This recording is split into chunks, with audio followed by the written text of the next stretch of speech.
SIR শেষ না হলে ভোট নয়, তৃণমূলের হুঙ্কারের পাল্টা হুঙ্কার বিজেপি।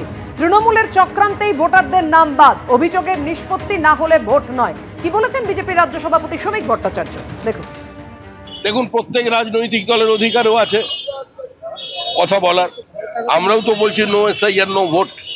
এই যে হাওড়ার বিভিন্ন জায়গায় আমাদের বিএলএ-টুরা আক্রান্ত হয়েছে, বিএলওদের দিয়ে পরিকল্পিতভাবে জেনুইন ভোটারের উপর প্রশ্নচিহ্ন লাগিয়ে আজকে তাদের নাম বাদ দিয়ে তাদের লাইনে দাঁড় করিয়েছে। এটা তৃণমূলী চক্রান্ত।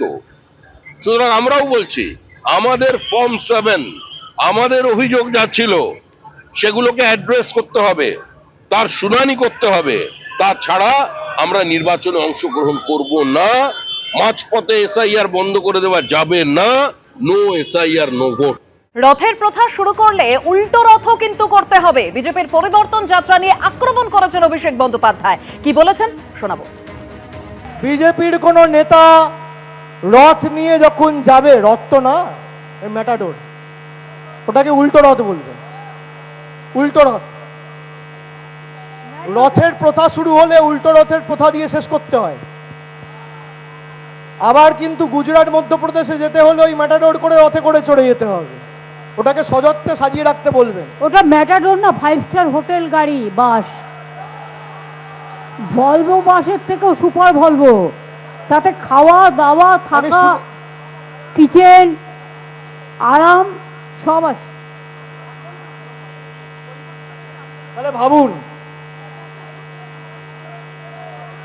এমন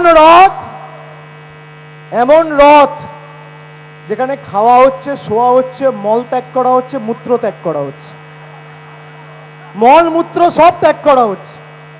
পরিবর্তন যাত্রা ঘিরে এইভাবেই জেলায় জেলায় অশান্তির ছবি। কোচবিহারে এই পরিবর্তন যাত্রা থেকেই হুমকি দিলেন সুকান্ত মজুমদার, পুলিশকে পিষে দেওয়ার হুমকি। বিজেপির সরকার তৈরি হচ্ছে, দায়িত্ব পালন করুন, পিসিমাকে মা ভেবে দায়িত্ব পালন করতে চাইলে পিষে দেব। কোচবিহারে পরিবর্তন যাত্রা থেকে হুঁশিয়ারি দিয়েছেন কেন্দ্রীয় প্রতিমন্ত্রী।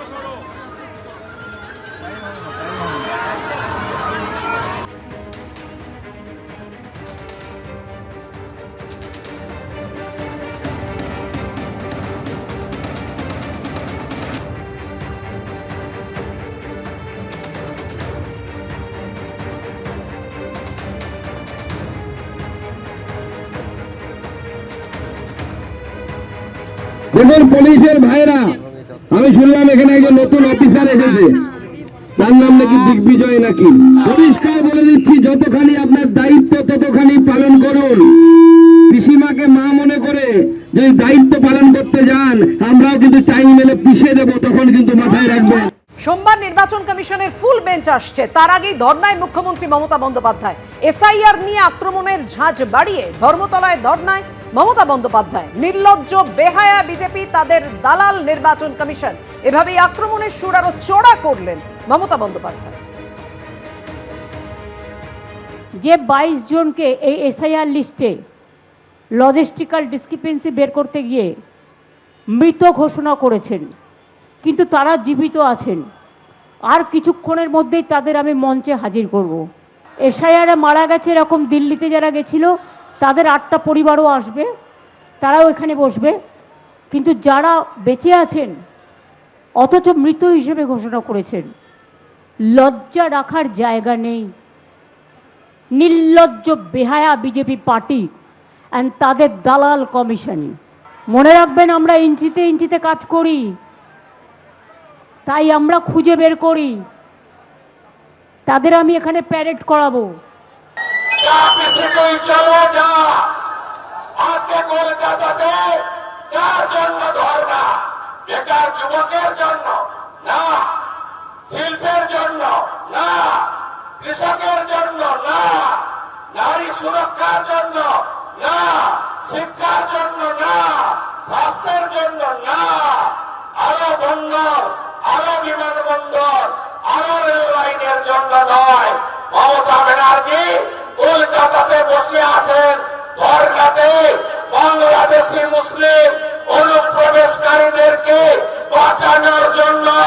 এই লড়াই আমাদের পশ্চিমবঙ্গ বাঁচানোর লড়াই।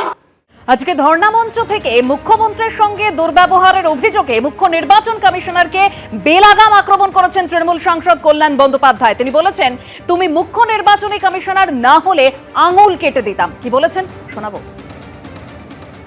আমরা মানব না। এই যে ড্রাফট ফাইনাল ভোটার লিস্ট বার করেছে, 60 লক্ষ মানুষের নাম বাদ, তার আগে 58 লক্ষ মানুষের নাম বাদ, মৃত বলে ডিক্লেয়ার করে দিচ্ছে, যারা জীবিত তারা মৃত বলে ডিক্লেয়ার করে দিচ্ছে। এ কেন মানবো আমরা? আমরা তো মানতে পারি না। সেই মানুষটা যখন চিফ ইলেকশন কমিশনের কাছে গেল, আমি তো সেদিন ছিলাম, কি দুর্ব্যবহার মমতাদির সঙ্গে করেছে আপনারা কেউ ভাবতে পারবেন না। ইউ ক্যানট ইমাজিন কি মিসবিহেভ মমতা বন্দ্যোপাধ্যায়ের সঙ্গে সেদিন করেছে। আঙুল তুলে মমতা বন্দ্যোপাধ্যায়কে কথা বলছে। আরে আঙুল তুলে তুমি কাকে কথা বলছো? তুমি যদি চিফ ইলেকশন কমিশনার না হতে না, আঙুলটা তোমার কেটে বাদ দিয়ে আসতাম। কার দিকে আঙুল তুলে কথা বলছো তুমি? কার চোখে চোখ রেখে কথা বলছো তুমি? কার চোখে লাল চোখ দেখে কথা বলছো তুমি? তুমি তো 3 বছর থাকবে, তারপর যে কোথায় হারিয়ে যাবে তা তো কেউ জানে না। বকেয়া 25% ডিএর প্রথম কিস্তি দিতে সময় চায় রাজ্য। 31শে ডিসেম্বর পর্যন্ত সময় বাড়াতে সুপ্রিম কোর্টে আবেদন করা হয়েছে। আরও সময় চেয়ে সুপ্রিম কোর্টে গেল রাজ্য সরকার। রিভিউ পিটিশন করারও প্রস্তুতি নিচ্ছে রাজ্য সরকার। ভোটের জন্য খরচের কারণ দেখিয়ে সুপ্রিম কোর্টে আবেদন রাজ্যের।